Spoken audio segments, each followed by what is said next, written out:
Yo, it's the Co. And yo, it's the Cone. And today we are doing our Premier League end of season awards. The season's over. It's time to give out some awards. Some are nice, some are not very nice. We're going to start off with probably the simplest one, and that's Player of the Season. We've decided to exclude Erling Haaland. It's not fair. It's not. It's too simple. We talked about him more last video. Yeah. So We talk about him too much. It's time to move on and talk about other people. Marco, who is your Premier League Player of the Season that's not Erling Haaland? We're going to London for me. It's Harry Kane. The team was very disappointing this year, but he was not very disappointing. He scored a lot of goals. He had 3 assists. Felt like the only player alive on the squad. There wasn't much more he could do. No. It really felt like there wasn't a whole lot more he could do. My Player of the Season is Martin Odegaard. I know Arsenal had that late season collapse, but early in the year, I guess the first 6 months, 7 months of the year, when they were in first, Martin Odegaard was the conductor of their entire attack. He had 20 plus goals and assists, created 75 plus chances in the league. He was great for them. And then, let's do team underachievers first. Yeah, we'll start with the mean one first. We'll get the bad news out of the way. So the 2 teams that I had was Spurs 1 and West Ham. Whoa. I feel like outside the Europa League or the Conference League, they were a very disappointing team. No action they had. I know there was talks about the manager getting sacked all through the whole year. They won the Conference League, as you saw, we'll show up the results. But outside of that, they went from 7th place to 14th place. Yeah, I mean, it was very disappointing because they were fighting for relegation the majority of the year, and it just it didn't feel right. Speaking of relegation, my team underachiever was Leicester City. It did kind of feel like that Cinderella run of Leicester being in the Premier League was coming to an end in the past year or two. But with the team that they have, I just don't think they should have been relegated. I think there's too much talent, too much ability from that squad top to bottom to where they should not have been relegated. And obviously you have your Spurs, your Chelsea, the West Ham, whoever. But at the end of the day, even Liverpool, but at the end of the day, I think I have Leicester as my biggest underachiever. Winning the league 7 years ago to being relegated to the 2nd tier of English football. Feel unheard of. And you don't know if they're going to come back next year. Yeah. It's a fire sale right now for Leicester City. Who knows? Next up is Team Overachiever. So the team that we felt overachieved the most. I'll go first on this one. I have Arsenal for my overachiever. Not that they placed second, because you never know. I mean, I know the last couple months they weren't that great. But the fact that they were in first place for the majority of the season, fully overachieving to me.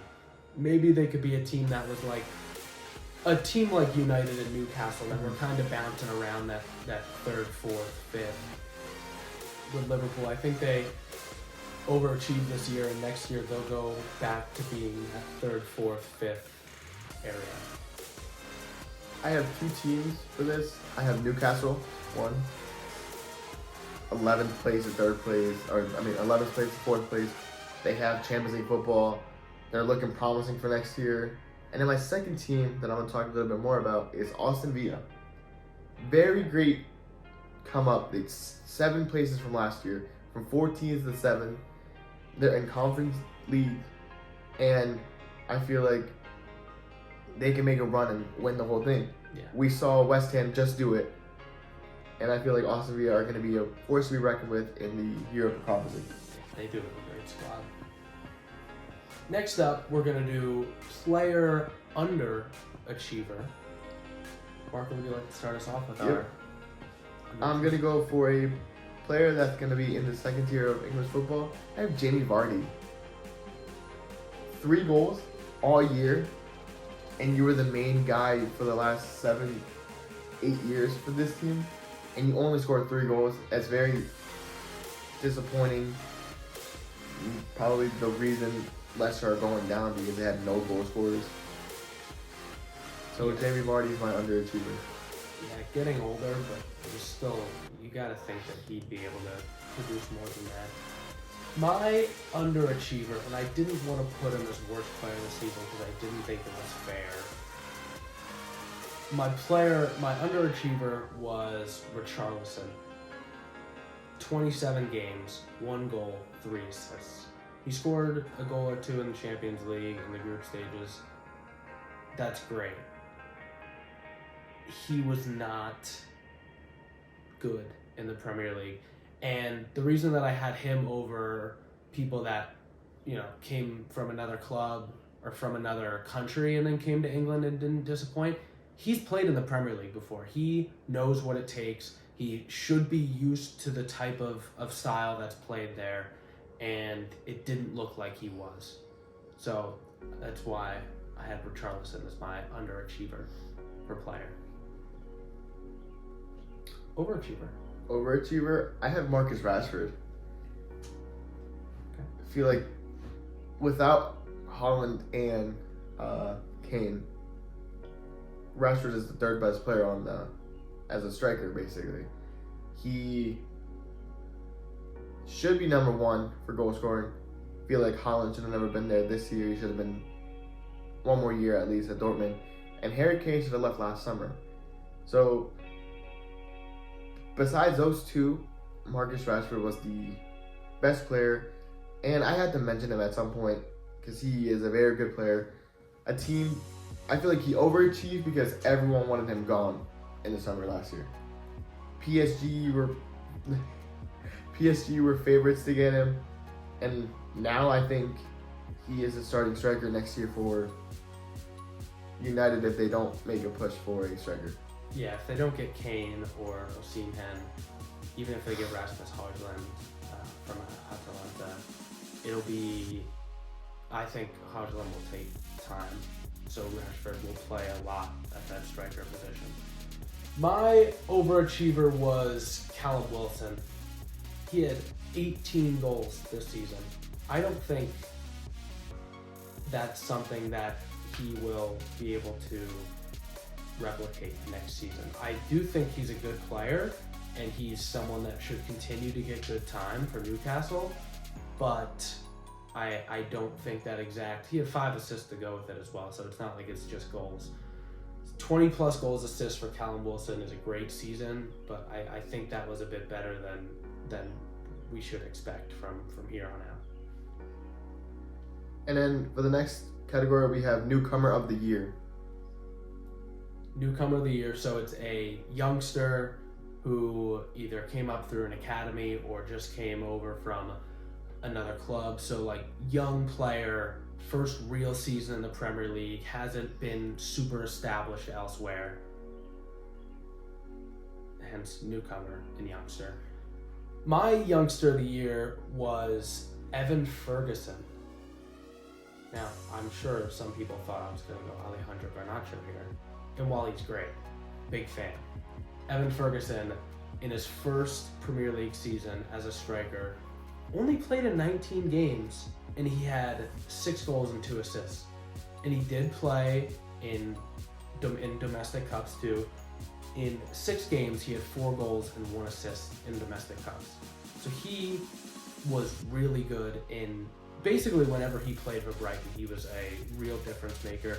He's going to be the future of Brighton. He's going to be the future of Ireland for that golden generation that should be coming very soon. My newcomer is Harvey Elliott. That's not real player you're going with. When he was out there, he was performing.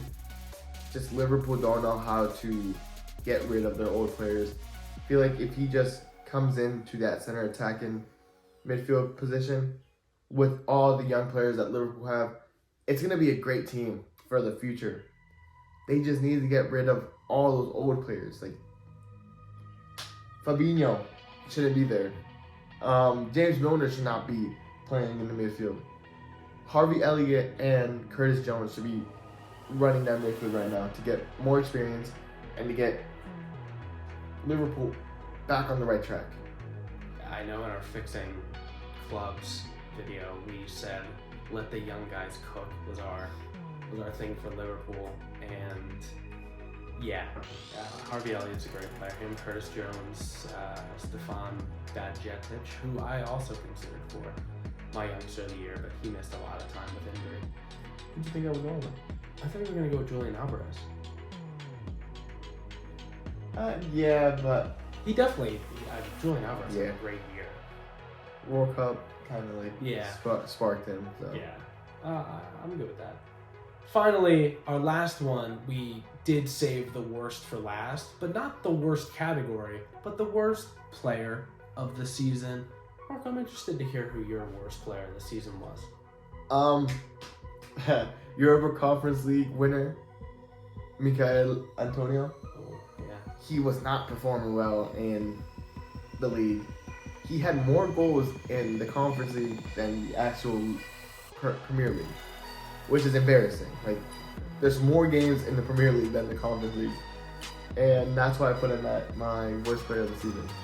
Even if the competition in the Conference League is like worse, you're playing like triple the games in the Premier League. Like, you should probably be scoring more than that. My worst player of the season was a player that did get relegated from Leeds United, Patrick Bamford. He was terrible.